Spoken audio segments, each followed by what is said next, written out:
Andersonville Cemetery, Georgia, 100 or so miles south of Atlanta.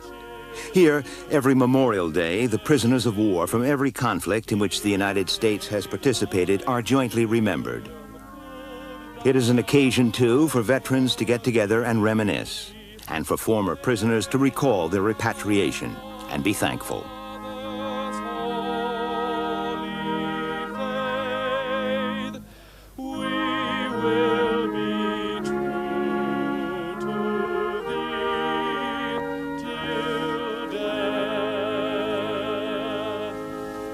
Not every prisoner survived his captivity.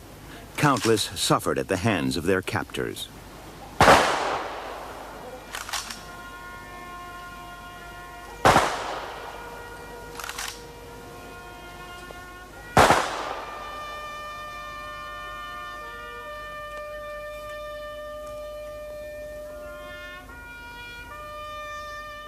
The American Civil War was one where prisoners did suffer unduly, where it was as dangerous to be captured as to remain in combat.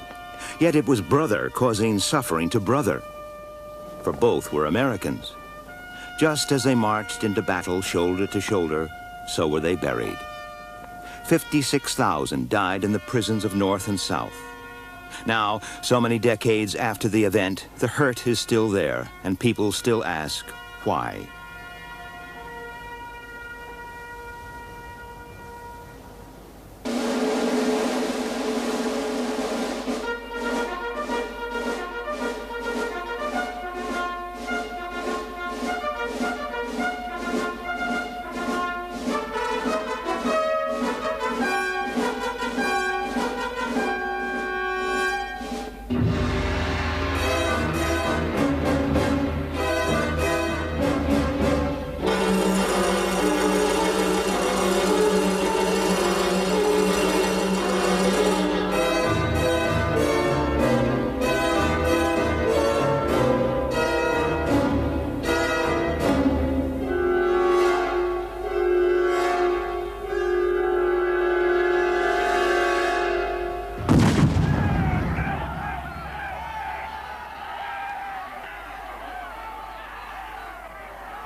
More than 45,000 Union soldiers were confined here, and of these, more than 25% died from the harshness of war, disease, malnutrition, overcrowding, or exposure.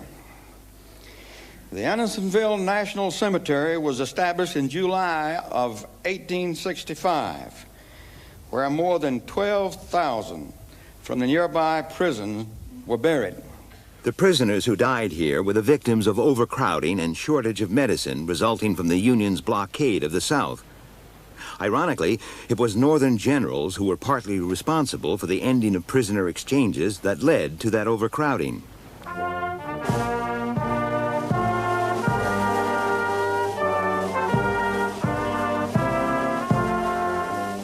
Even so, Andersonville is a blot on the face of Southern honor. Many cite it as what happens when notions of total war get out of hand. As the casualties escalated and both sides got frustrated, the South realized that after Gettysburg, a military victory was a forlorn dream and foreign intervention now unlikely. Their best hope of winning independence was to wear the North down so that antagonism to continuing the war could lead to Lincoln's defeat in the presidential election in November 1864. The Union leadership, for its part, could only counter by making the struggle so unpleasant for Southerners, both soldiers and civilians alike, that their will to resist would weaken first.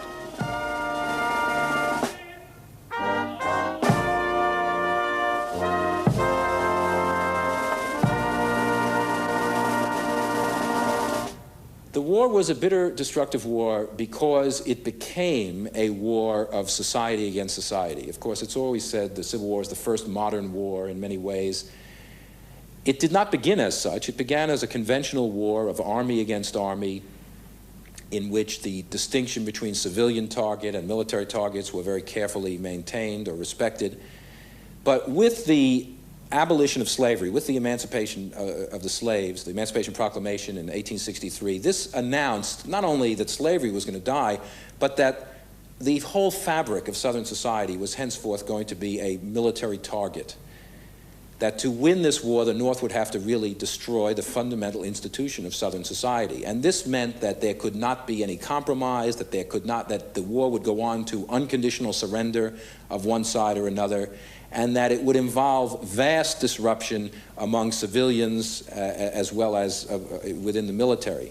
The bitterness can be explained because it was a brothers' war in very fact, and because both sides misunderstood, well, shall I say, neither side could easily forgive the other. The South thought slavery was a noble institution, the North thought it was a wicked institution, and they carried these things with us. Instead of singing John Brown's Body, they sang, "We'll hand Jeff Davis on the sour apple tree while we go marching on." On the other hand, there was another side to it, and that was the side of the officers, the side of the gentlemen, the side of Lee and of Lincoln. Lee never used the word enemy in referring to the North. Lincoln didn't use the word enemy in referring to the South. And there was a camaraderie of the West Pointers and others. When General Pickett's baby was born, the Union side lighted up bonfires on the other side and sent over a silver service. Imagine that in World War II. Imagine that in Vietnam. Therefore, it was to some extent an aristocratic war.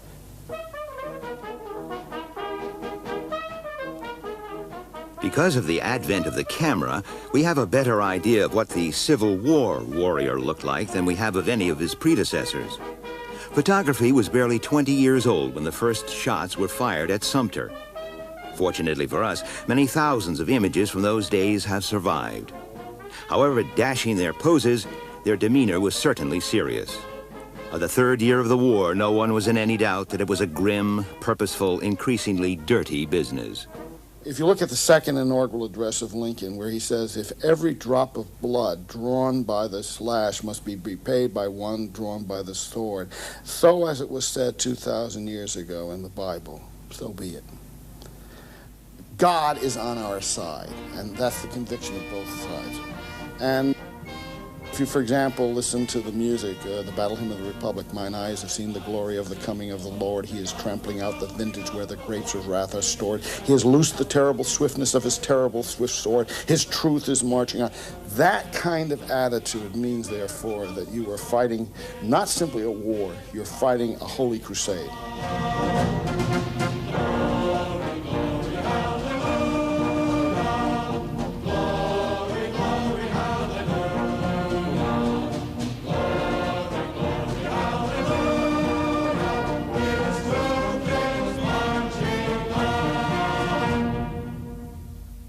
South, as the war began to escalate and the consequences of the war began to become clearly evident, everyone in the South understood that the whole of what was the South was now on the wheel of fortune, and no one could be sure what the consequences were going to be. Southern mothers were now left to grieve, not just at a son departing, but more likely at a son having been killed. The Confederacy was dipping deep into its manpower reserves. Likewise, the North, where financial inducement failed to fill the gaps in the ranks with volunteers. Violent protests followed the resort to a draft a year after the Confederacy had done so, nowhere more so than in New York City.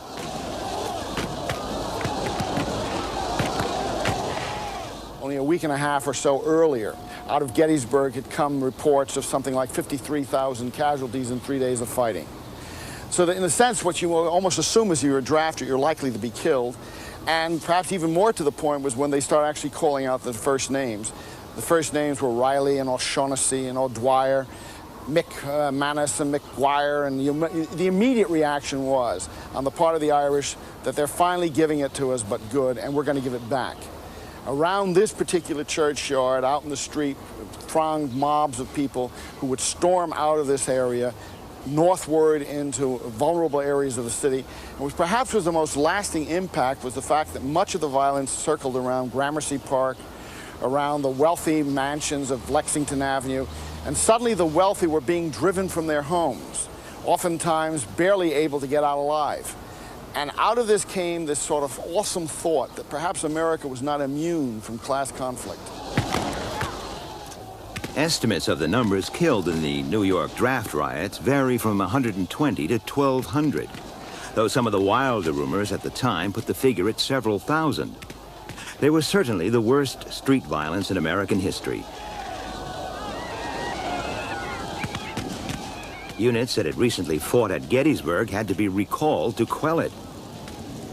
What began as a protest against the first draft under the new law quickly turned into an ugly race riot, in which not only was a Negro orphanage burned to the ground, but at least a dozen blacks were senselessly lynched. Resentment towards Negroes in many immigrant communities had been inflamed by recent strikes broken by employers bringing in blacks. The riots showed that racial prejudice was never far below the surface in the North. Lincoln was determined, though, to persist with emancipation. Essentially what emancipation is a very carefully measured political device on Lincoln's part to weaken the South and strengthen the North. By that I mean that he proclaimed that all of the slaves in areas behind Confederate lines were free as of the 1st of January 1863. It's a clever proclamation in the sense that Lincoln proclaimed freedom in areas that he had no control over.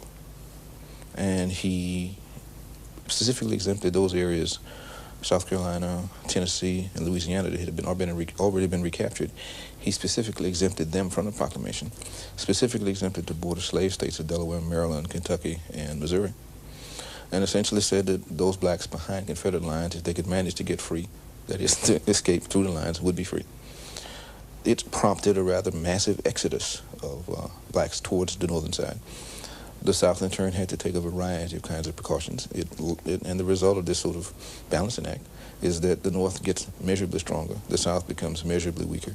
And I would say that after January 63, one sees a decisive weakening in the Southern effort and a progressive strengthening in the Northern effort. Leaders of the black community had long pressed for the recruitment of Negro troops. They believed that once former slaves had fought for their country, they would not be denied full citizenship. But the idea was only taken seriously after Antietam. Even then, they were given mainly menial duties. Lincoln, like others, was not convinced of their military value, though Negroes had been employed in the U.S. Navy for several years.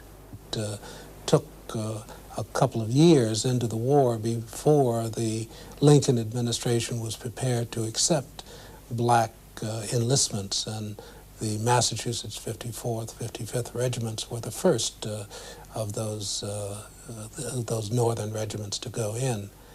Were they given prominence, sufficient prominence? Obviously, they were not. They received unequal pay while they were in the service. They did not get commissions commensurate to their service, nor promotions, nor recognition, official recognition commensurate to their service. And Abraham Lincoln said to the black abolitionist Frederick Douglass, when Douglass complained about this disparity between the way black soldiers were treated in the Union Army and white soldiers, Lincoln said, well, that was the best he could do, that blacks should be pleased that they were able to fight at all. The Civil War was a very important catalyst for changing attitudes toward blacks, both in the North and in the South. I think perhaps the greatest change was in the North itself. The fact that during the course of the war you have something like 180,000 blacks who serve as troops. Caused northern whites to revise upward their opinion of blacks. It meant that they were much more willing to think that at least those blacks who served in the war, and by extension other blacks, might become citizens. That if they had contributed to the saving of the Union, then the Union owed something to them. The use of black troops in battle, sometimes in circumstances where they were essentially pushed up front as cannon fodder or used in very dangerous situations, received a good deal of publicity and a sense of obligation, a sense that, in the North, a sense that blacks had helped preserve and defend the Union, I think caused a relatively more favorable shift toward blacks and prepared the way for the acceptance, not immediately, but after 2 or 3 years, of the idea of black suffrage in the United States. Oh, Lord, ain't no liar. Wherever it appeared in the South, the Federal Army acted as a magnet in drawing out the slaves. Most blacks could recall the moment when a Northern official first told them they were free. By the end of the war, about a quarter of the Confederate slave population had freed itself by moving behind Union lines. This loss hindered the Southern war effort. Hitherto, they had dug trenches, cooked, cleaned, done everything short of firing a gun. Now the North was to benefit from their services. Though for many their reception was not as warm, nor their treatment as tactful as it might have been. Some came to the sad conclusion that there was not much difference between freedom and slavery. Crammed into improvised camps, they were vulnerable to disease as well as to white predators. Many died before enjoying the fruits of emancipation. Some had such unhappy experiences at the hands of their Northern liberators that it affected their attitudes forever. What they cried out for was land from which to derive a livelihood. But even Lincoln was not ready for this. As for those who remained behind in the South, some still wonder why they did not seize their freedom. The South was, after all, something of a police state.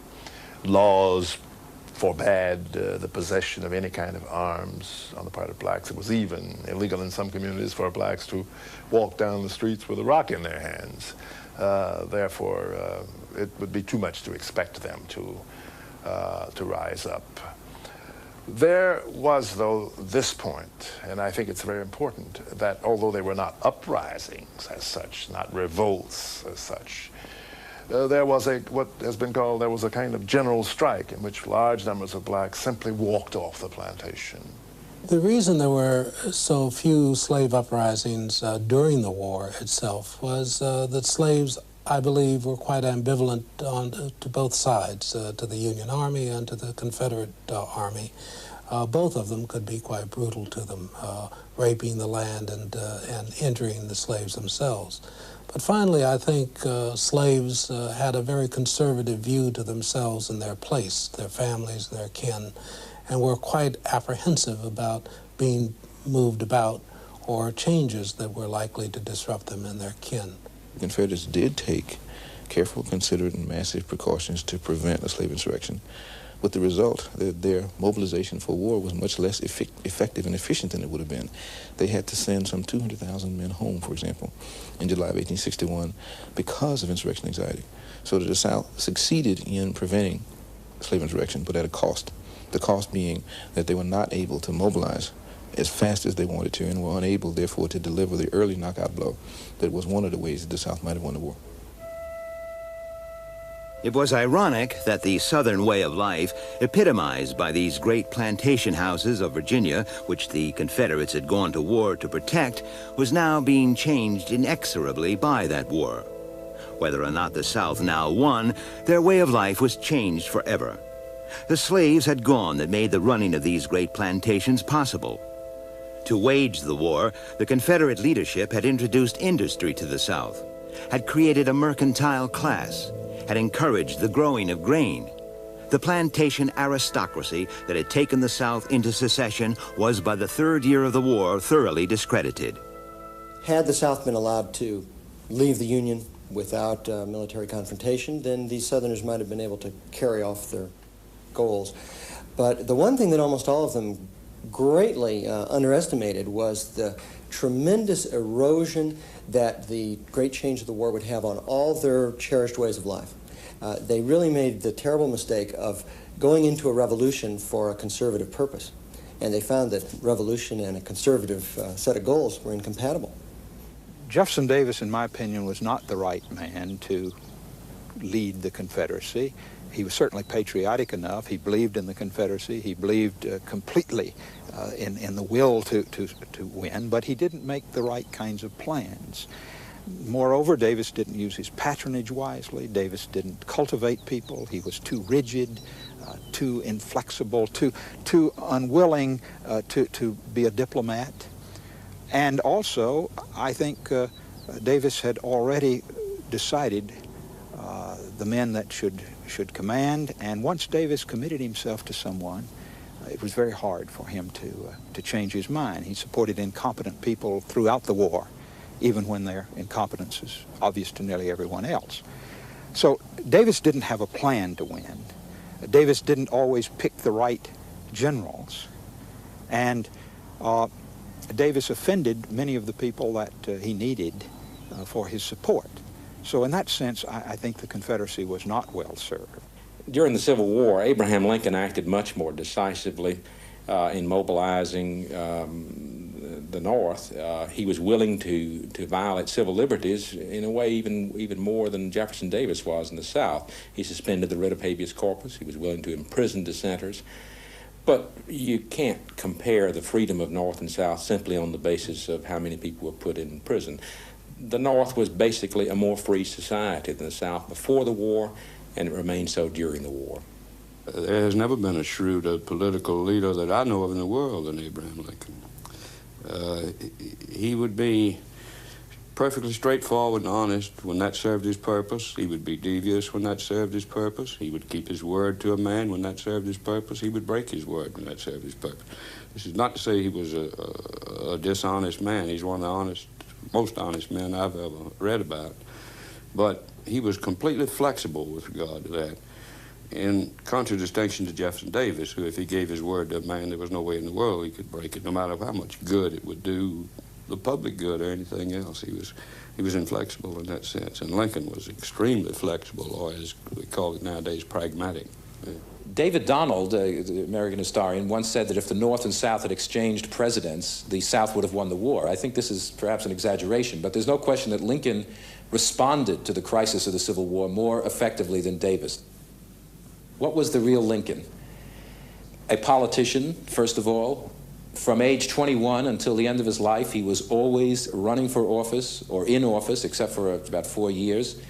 He was a loyal member of the Whig Party, the Republican Party. He was a man who had risen through politics from poverty to considerable wealth and importance.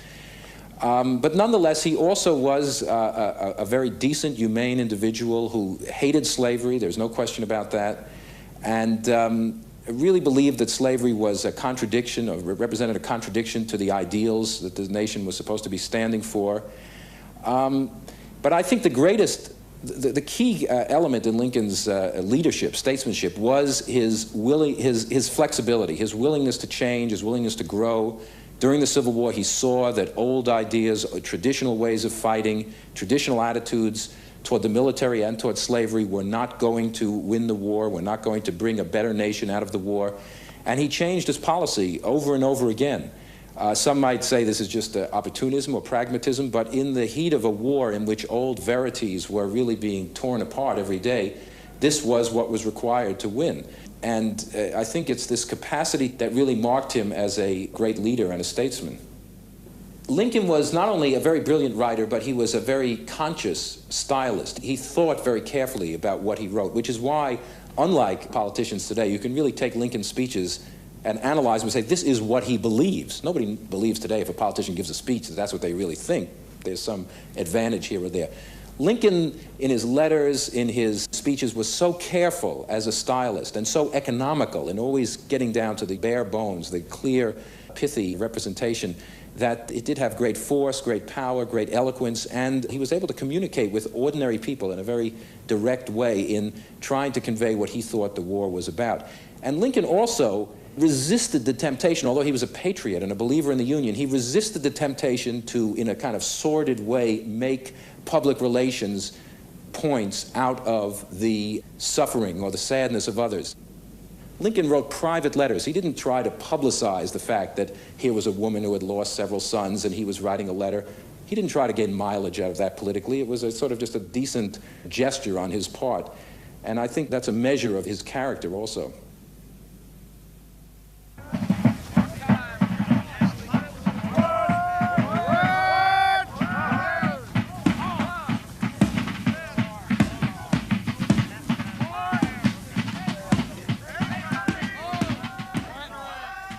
Morale among the Southern troops remained surprisingly high despite all the setbacks.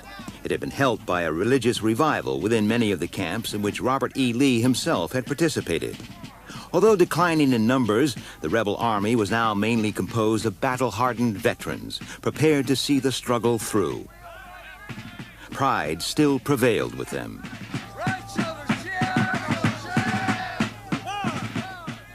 Most Confederate soldiers came from rural areas where families were clannish. Many preferred to die rather than be called coward or let down their companions. Least of all, disgrace their neighborhood. Peer pressure was strong. After Gettysburg, the Southern armies had retreated to Virginia, where they had been largely left alone to lick their wounds and regroup. Indeed, the Eastern Front was relatively quiet for the rest of the year.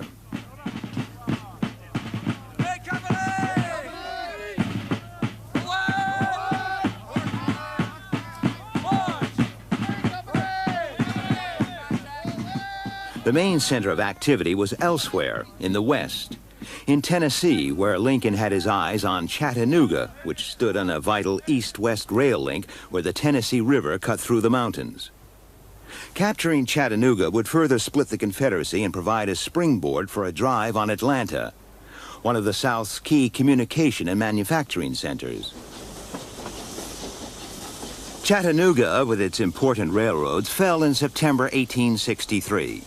Now the Northern troops could follow the line towards Atlanta, which they lost no time in doing. The Confederates had seemingly withdrawn in confusion, but they were merely baiting a trap into which the overconfident Yankees almost fell. The ambush was discovered 12 miles south of Chattanooga at Chickamauga Creek, which in Cherokee means River of Blood. Alas, it was to live up to its name. The ensuing battle produced some of the war's most savage and chaotic fighting, much of it in thick woods. Because an order was misinterpreted, the Union line was breached. Retreating to Chattanooga, the North's commander was replaced by Ulysses S. Grant, who counterattacked where he thought the South's defenses were weakest, on so-called Lookout Mountain. The Battle of Lookout Mountain was fought basically for control of the vital federal supply routes running along the Tennessee River into the city of Chattanooga for the help of the besieged Union Army there. As you can see behind me, the bend in the Tennessee River is easily commanded by this position here on top of Lookout Mountain. And so on November the 24th of 1863, federal forces under the command of General Hooker were ordered to seize the Lookout Mountain from Confederate forces in order so that the Yankee supply line could be easily maintained without being harassed by Confederate artillery up here on the top of the mountain. On the 24th, it was a very misty day, a very cloudy day, and it was a very low cloud line hanging around the mountain, so the battle became known as the Battle Above the Clouds because of the men fighting in the mist. Federal forces assaulted the hill, drove the Confederates off of half of it, and then, like on a giant door hinge, they swung around the front of the mountain and began driving the Confederates down the back side. They probably would have succeeded in doing this, but darkness stopped them, and both sides got ready to continue the fight the next day. During the course of the night, though, the Southerners realized that they could not possibly hold back the superior federal forces that were attacking them, so under the cover of darkness, they withdrew from this position to their further eastern position on Missionary Ridge. Despite their success on Lookout Mountain, the Northerners were slow to move against Missionary Ridge. To hasten them, Grant ordered a frontal assault, meant merely as a diversion. But defying the lessons of such previous assaults at Gettysburg and elsewhere, the Union troops surged up the steep face. The Southerners could not depress their cannons sufficiently to shoot at them, so they carried on in one of the most dramatic moments of the war, sweeping the rebels from what had been thought an impregnable position. Chickamauga was avenged. The Confederates were pursued into the mountains towards Atlanta, but winter set in before they could be dislodged. Meanwhile, bridges across the Tennessee River were speedily repaired as Chattanooga was turned into a great staging post for the coming campaign against Atlanta. Freight trains by the hundred would trundle into town laden with men and equipment. The North meant business. At long last, its industrial might was beginning to tell. The South was being outproduced as well as outmanned. Huge numbers of fresh horses had to be found and forage gathered to feed them. Such were the North's resources that demands on this scale could now be taken in its stride. With the blockade beginning to bite, for the South and its suffering people, it was a different story. The blockade was definitely a factor in the defeat of the Confederacy. However, I don't believe the blockade was a major factor. I think the Confederacy could have withstood the blockade. It could have developed facilities in order to withstand defeat. That was not a major factor in the defeat. Blockade runners were able to get in and out throughout the war, including blockade runners in and out Charleston Harbor.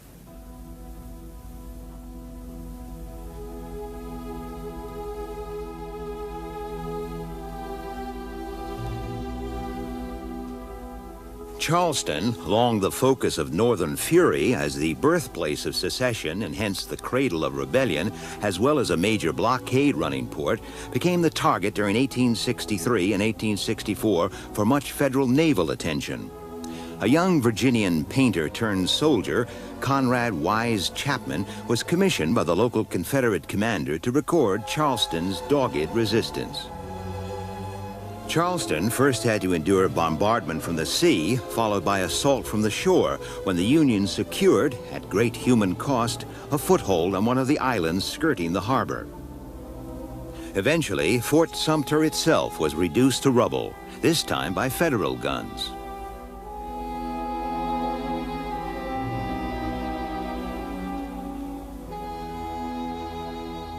But still the rebels refused to yield, though it meant that Charleston's days as a blockade-running port were effectively over by the summer of 1864. Charleston's great attraction to the blockade runners was its nearness to Bermuda and the Bahamas, both British colonies then and centers of the lucrative blockade-running business. It was this activity that made them, since until then they had been backwaters. With Charleston's closure, blockade running became centered on Mobile Bay on the Gulf and Wilmington in North Carolina. As well as weapons, the runners, many of them British-built and captained, brought in luxuries that commanded premium prices in the South.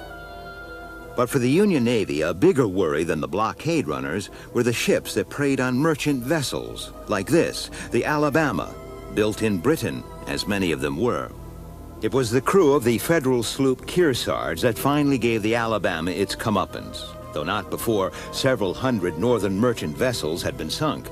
The incident produced bitter diplomatic wrangles between London and Washington, particularly as the raiders often carried a complement of British mariners. The Alabama's demise was in the English Channel off Cherbourg one Sunday morning in June 1864.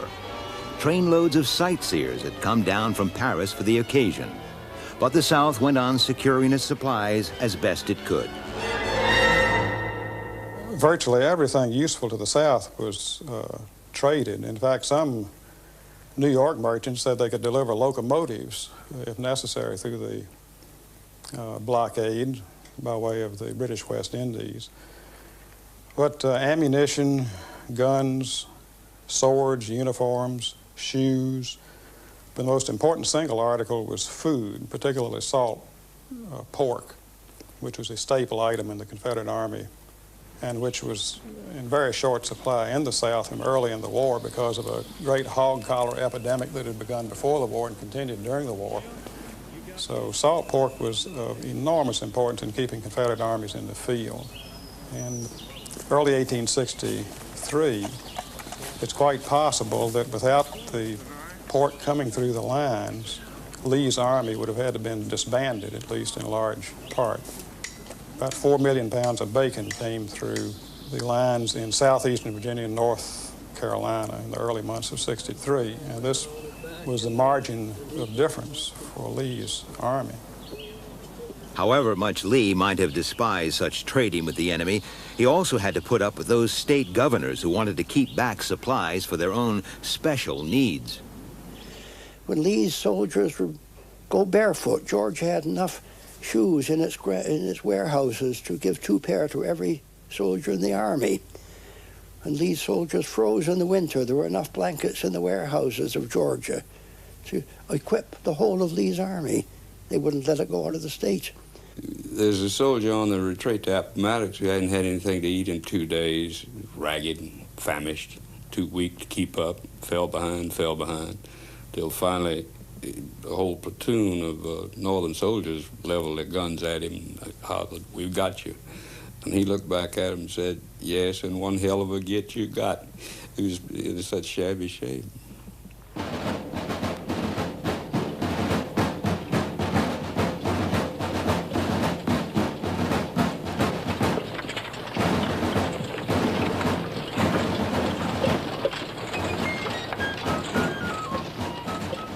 Contrary to impressions, it was the North that was having problems filling its ranks that summer of 1864.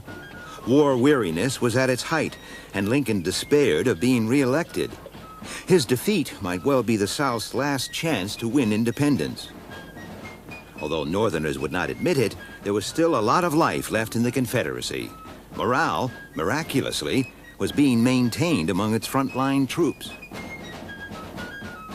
The rebels could still produce the unexpected, as demonstrated in the Shenandoah Valley close to Washington one day in May. The valley was supposed to have been cleared of Confederates. But even the best laid schemes are not always followed.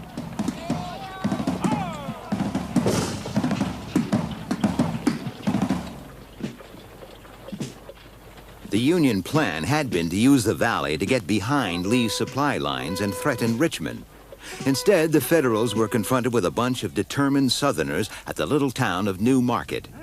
Among their number were a couple of hundred teenage cadets from a local military school.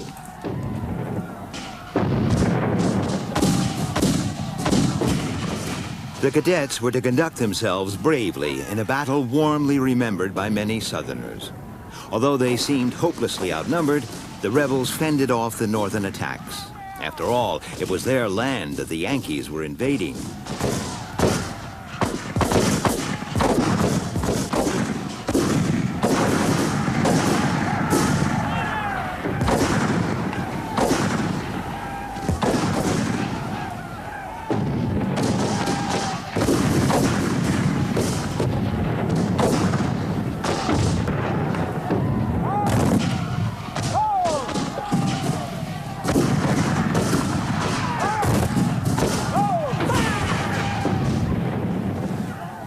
Spearheaded by the cadets who fearlessly stormed the Federal guns on the hill overlooking the town, the Confederates routed the Northerners from the valley and went on to threaten Washington itself. Even at this late stage, the Union generals were still learning. Well, in the realm of tactics, rifled artillery and the mini rifle lengthened the ranges, improved the accuracy, and ultimately had to change the formations and finally brought about trench warfare. I think probably, though, the biggest changes were forced in the areas of communications, the telegraph. When Grant can find out every morning in 1864 what Sherman had done the day before, that was a major breakthrough in technology. The steam engine, which enabled the steamboats to supply the armies up the rivers. See, every Union army was named after a river system, which I think suggests how important that was. And the use of railroads, not so much to move troops as to supply troops. In the medical services and so on. I think that's where technology really made an impact more than on tactics. Ulysses S. Grant's appointment in March 1864 as commander-in-chief of all the Union forces in both East and West was one hopeful sign for the North and one less hopeful for the South. Grant was determined to strike against Lee as soon as possible and chose the same ground as the year before, the so-called Wilderness on the road from Washington to Richmond. It was to be an inauspicious debut. Standing behind these Confederate trenches at the Wilderness battlefield, it's clear why the soldiers referred to this engagement in the spring of 1864 as bushwhacking on a grand scale. This was the first battle in which Ulysses S. Grant and Robert E. Lee ever met. And it was a two-day vicious engagement characterized by fighting among troops who really couldn't see one another. Grand movements were not typical of the Battle of the Wilderness. Confusion in these thick woods was more typical of the fighting here. The battle lasted 2 days, May 5th and 6th, and it cost some 26,000 casualties on both sides. Grant, by all estimates, had the worst of it here at the Wilderness. But unlike his predecessors, Ambrose Burnside and Joseph Hooker, who had also crossed the Rapidan and Rappahannock rivers in '62 and '63, Grant took a licking from Robert E. Lee, but decided not to retreat. He made a decision to continue moving south and, as he said, fight it out on this line if it takes all summer. This was the first engagement of a long series of battles that would continue until the end of the war. Within the week, the two armies were battling it out again a few miles nearer Richmond at Spotsylvania Courthouse, a crossroads village controlling the shortest route to the Confederate capital. Here was some of the most vicious fighting of the war at a point on the rebel line which became known ever after as Bloody Angle. The burial parties had a grim task. 14,000 lost their lives. Another 16,000 were severely wounded. The North's losses could be replaced. Not so those of the South. Some of the most poignant photographs to come out of the Civil War are those of the Confederate dead that fourth summer of the war. The South, alas, was losing the flower of its manhood. Knowing this, Grant was determined to maintain the pressure without pity. But Lee met his every ploy.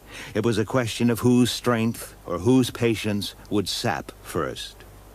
Cold Harbor, which is where we are right now, was really vital in the campaign of 1864 from Lee's particular standpoint and the Confederacy's, because it blunted for a time Grant's advance, which had begun in the Wilderness in May. The big battle here, and as you see these trench lines, occurred on the 3rd of June in 1864, where in a period of about 30 minutes, Grant lost 7,000 men, casualties. It was such severe fire that Lee remarked that it sounded like sheets ripping in the wind. And it was one of the major defeats of that whole campaign for Grant.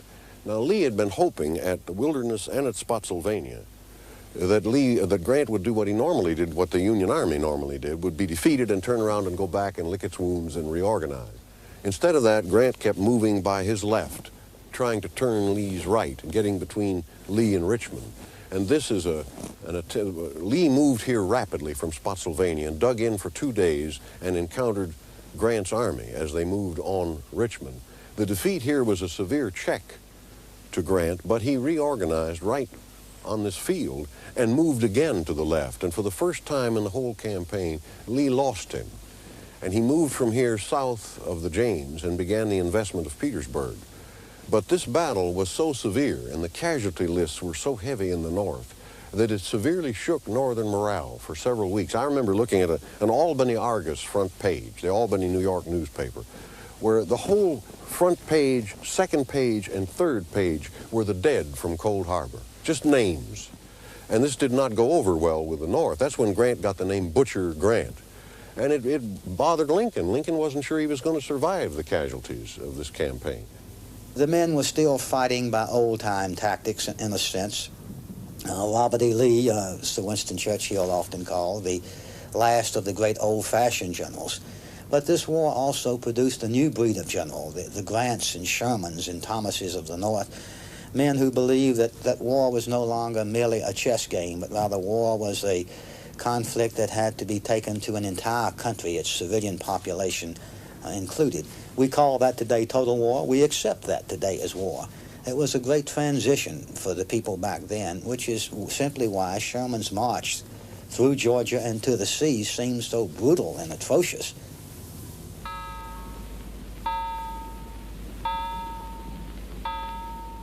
William Tecumseh Sherman is the Civil War general most associated with the term total war.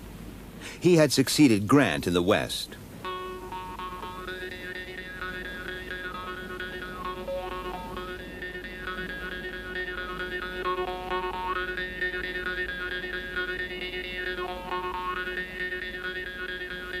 Sherman now sought to exert his particular brand of pressure on the Confederates. He had begun his drive against Atlanta at the same time as Grant's move against Lee. The terrain was very different, and the tactics too. Sherman much preferred to outflank his opponent than to attack him head-on. The occasion when he did not, at Kennesaw Mountain in June, just a few days after Grant's debacle at Cold Harbor, He suffered more casualties in a few hours than in the whole of his campaign hitherto. Because his goal, Atlanta, was in sight, Sherman's patience seemed to escape him.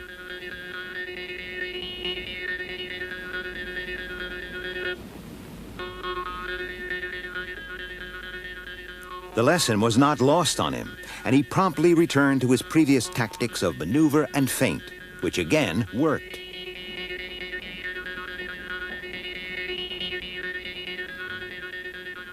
By early July, Sherman was within 5 miles of Atlanta. As he began his bombardment, panic seized its citizens, and those who could fled, jamming the roads and crowding the trains going south. When they complained, he merely increased the shelling.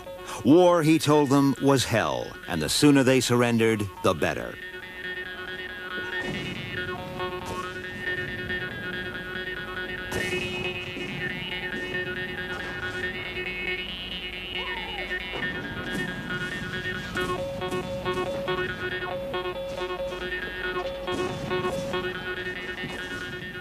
The fighting was bitter, but the heart had been knocked out of the defenders.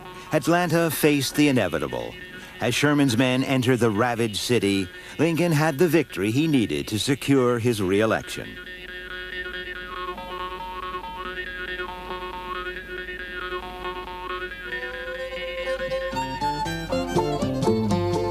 Bring the good old bugle, boys, we'll sing another song.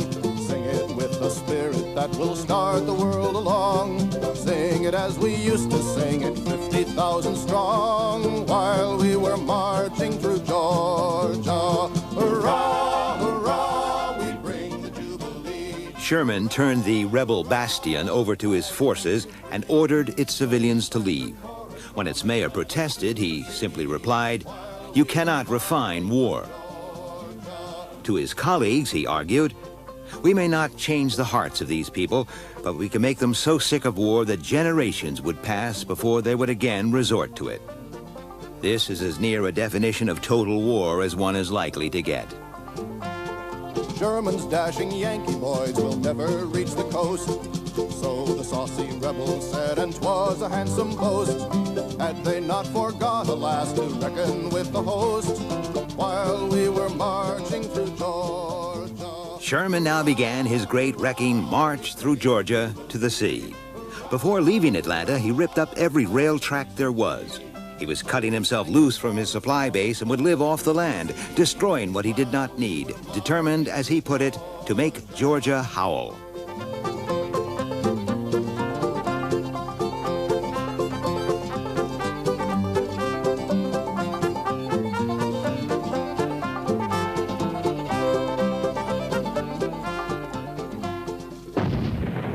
Lincoln's Navy gave him that summer, in some ways, a more dramatic success than Atlanta, when in a daring raid they closed the last of the blockade-running ports on the Gulf Coast, Alabama's Mobile Bay.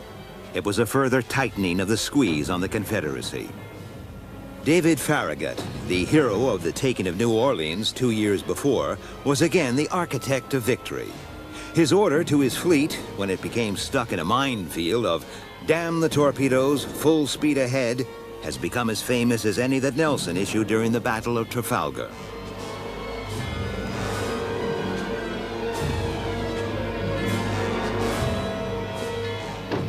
Farragut safely, or luckily, negotiated the Confederate mines and, once inside the bay, eliminated the opposing fleet, including their new giant ironclad, the Tennessee, on which the South had placed great hopes. All in all, it had been quite a summer for the North, and Lincoln in particular. There were many Southerners who now thought they had shot their last bolt. I think the South had 3 chances to win the war. I think in the very first few months, they could have pulled off a military victory. In the summer of '61, I think they were that strong in comparison to what the North was at that time. I think by the end of '61, that was gone. I think their second hope for success was foreign recognition, if that was at all a reality. And I think Antietam ended that. And their third hope was a political settlement, was Lincoln's defeat. And the fall of Atlanta ended that. After Atlanta and Mobile Bay, Lincoln's election that November of 1864 was a foregone conclusion. That he won it by such a convincing margin ended Southern hopes of a negotiated peace that might give them independence. Now, only a military solution was possible, and few had any doubt on that score. With Sherman laying waste everything in his path through Georgia, and Grant beginning again his meat-grinder tactics outside Richmond, the South's final agony was underway.